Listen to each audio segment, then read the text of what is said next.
Herve, glad to be with you. Dr. Herve Itw Revised is director of the value creation of the battery, is in charge of a diploma, executive diploma. Herve, we went through this pandemic. We're still in the middle of a pandemic. I don't know if we are in, out, but we are in the pandemic. This pandemic brought us the online relation, this virtual relation, brought also. Thank you, Bernard, for having the opportunity to share with you a certain number of views on the evolution of pedagogy. I think the simple answer would be no. I think what is driving the evolution of pedagogy related to purchasing and supply management education is not simply the fact that we are moving online. It's the evolution of the profession. It's the expectation in terms of contribution, the pace of time that is been accelerating all around. And today, pedagogy is all about, working differently with the people who are with us in terms of helping them to cope with the level of speed, uncertainty, and complexity that they are facing in their day-to-day job. And of course, the pandemic has accelerated this uncertainty and complexity over the past 2 years, but it was there before. And we've been working on new ways of teaching, new ways of helping people develop their competencies and their skill well before the pandemics. It's just been a matter of adapting them to an online type of environment, but a lot of changes were already in place. Oh, thanks very much for this first point. So evolution of pedagogy is not only coming from face-to-face to online. So in practice, can we adapt pedagogy to the different levels of uncertainty and complexity, as you just said? Yeah, no, I think I could give you a number of examples. We are training people from a professional buyer level to managers and executive. And of course, throughout this journey, or throughout these different stages, they are being in front of different degree of uncertainty and complexity. There are situations that are rather simple, where there is a clear cause and effect relationship between a number of factors. And what's essential is really to help the buyer to be able to get the information, organize the information, and suggest what would be the best solution in this context. So we help them through the use of tools and framework. We help them, understand how to use their toolbox in order to be able to deliver the best possible solution rapidly to their organization. But this is only some of the simple situations that you will find in the professional buyer level. We are going, for instance, very often into more complicated situations where simply collecting the fact is not enough. We have situations where not all the facts are available, where there might be more than one solution. So in that situation, we help people look at what fact they can collect. They can then develop a number of options that allow them to come up with some recommendation to the business. To give you some example, for instance, in the field of innovation, we've been putting together some case study where people are provided with information on 120 startups. So 120 startups for the field of agriculture or for the field of retail. This is a huge amount of innovation, a huge amount of opportunities that they can look at. And we give them very short amount of time, and it's down to them to see what would be the different options they could be delivering and coming up with which one can help the business solve their most strategic important problems. So real life situation, information overload is, for instance, a way to recreate situations where we face complicated situations. Also, in the field of innovation, we have other types of activities we do with expert buyer in terms of understanding what would be the best workshop they could organize in order to access innovation. And we have created options for them. So either they can ask suppliers to come and show their innovation, or they go to the business to go and see the innovation, or they can have a formula, an option where they can have a let's do a prototyping exercise together with supplier. So we create frameworks, gamified frameworks, that help people think in terms, oh, I've got more than one option.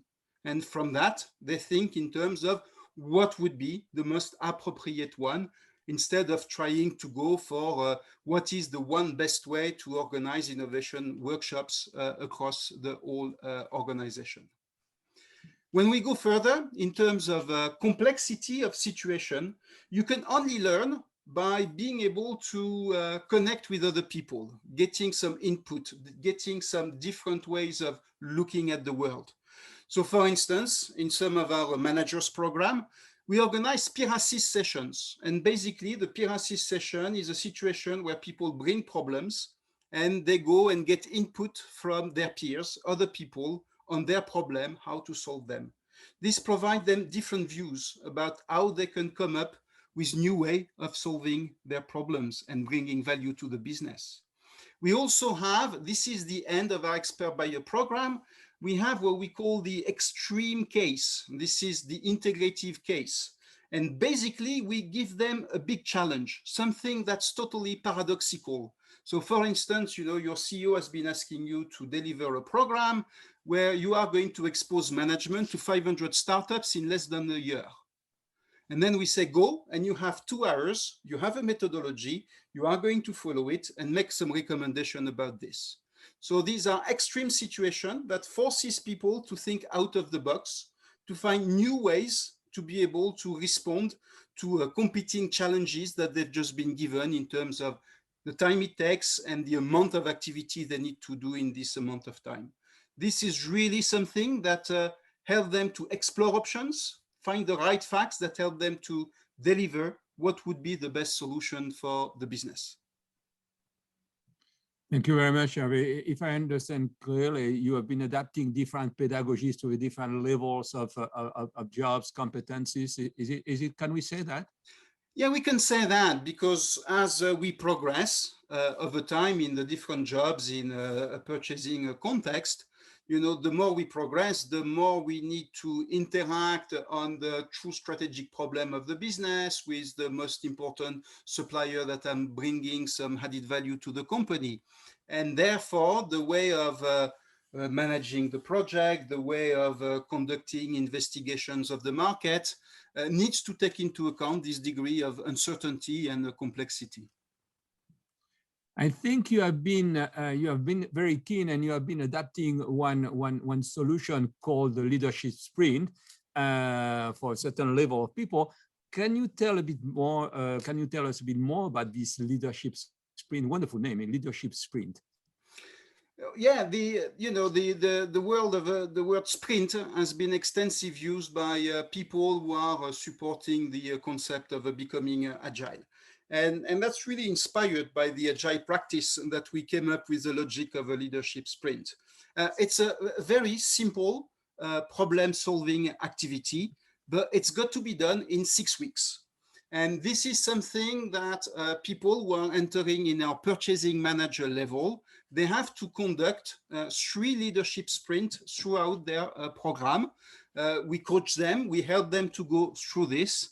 But the idea is really to improve their personal capabilities and their team capabilities, because very often they will apply directly with their teams these activities. This can be about becoming a role model for one of the value of the company. This might be about how to better communicate the added value of the procurement organization. This might be about how to strengthen the capability in terms of risk management, or really to deal with some of the personal issue that you have in terms of moving your organization forward. And they go through, in 6 weeks, a 4-step process. The first week, they clarify the problem. The second week, they need to have identified a number of people from the organization and sometimes from outside the organization. And they go and they ask them feedback and recommendation on their problem. What do they need to keep doing? What do they need to improve, stop doing, start doing? Simple framework that allow them to gather a lot of intelligence coming from other people. And then they need to design and test a solution in 2 or 3 weeks before they present what they've done to the rest of the group with whom they are studying. And they share their problem, they share the feedback they got from others, they share what they implemented, and they share some of the early feedback on the implementation or on the plan they've been sharing with others. So this is sessions where people learn from each other, where people engage with others, so creating a social level in terms of learning for everyone. What are the lessons learned from this leadership sprint? Well, this is something that's really engaging because, very often when people have been doing projects, this is over 4 months. Here, you have a certain pace. You have a number of obligations, like going to a number of people, interviewing them in order to get some input. And sometimes they go to other companies, they go to other functions to get some of their input. This is really getting people used to challenge their own view of the world and connect with others to learn, because this is one of the fundamental. The more we want to go into uncertain and complex situation, the more we need to connect with new people that can provide a different way of looking at what we are going through and help us find new ways of navigating through the rapids as we are going through these days. And do you think this leadership sprint can be used for any level, for any content, for any concepts? I think that the leadership sprint is something that's more suitable at the level of a manager, because this is something that they can explore independently of each other and then bring back some of their lessons learned that they share all together. If we're looking at people, for instance, who are expert buyer, one of the things that we ask them is to develop one case study, which is only 2 pages. They go and they interview one person from their organization on an innovation project, one person from the supplier and a stakeholder, and they come back with lessons learned.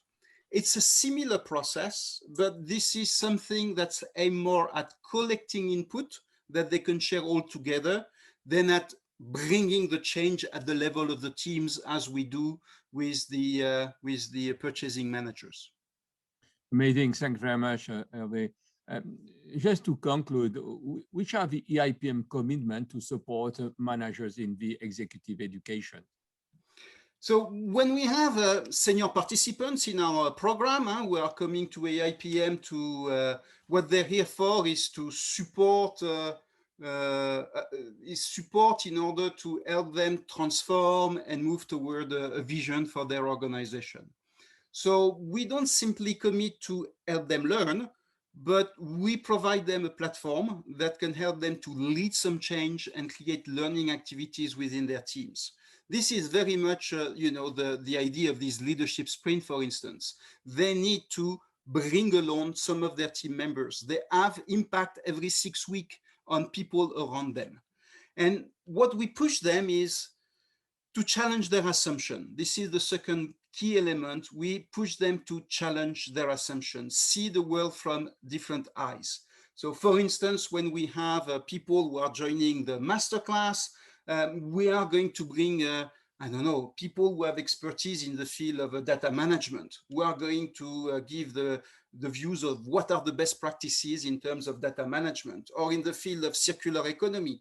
And they are bringing their expertise, their vision of the world to people in procurement. And this is a way to expand and to see the world with different eyes.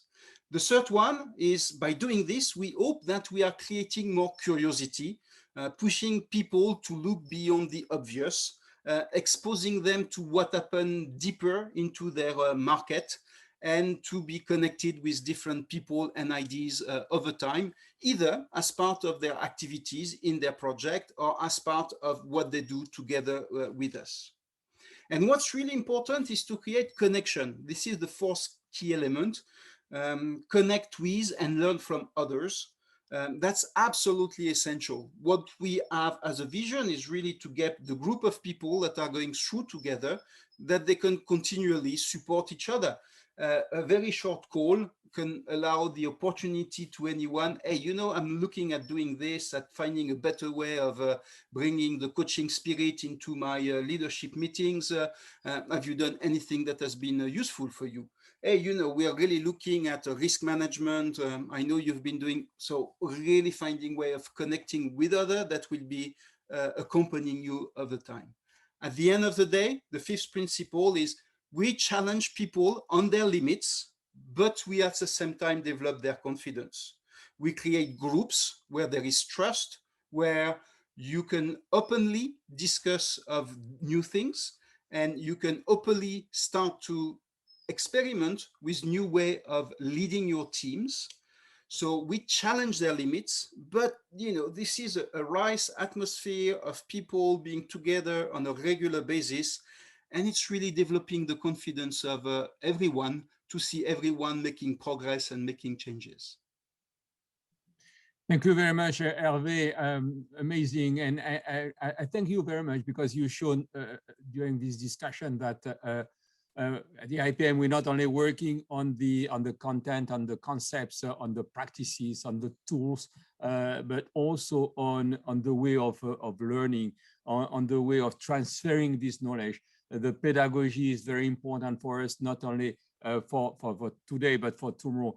The world is changing, the way of learning is changing, the way of transferring this knowledge is changing, the way of adapting this knowledge is also changing. So thanks very much for this discussion, Hervé. Thanks very much for showing all these elements. Thank you, Hervé. Thank you, Bernard. It was a pleasure. Bye-bye.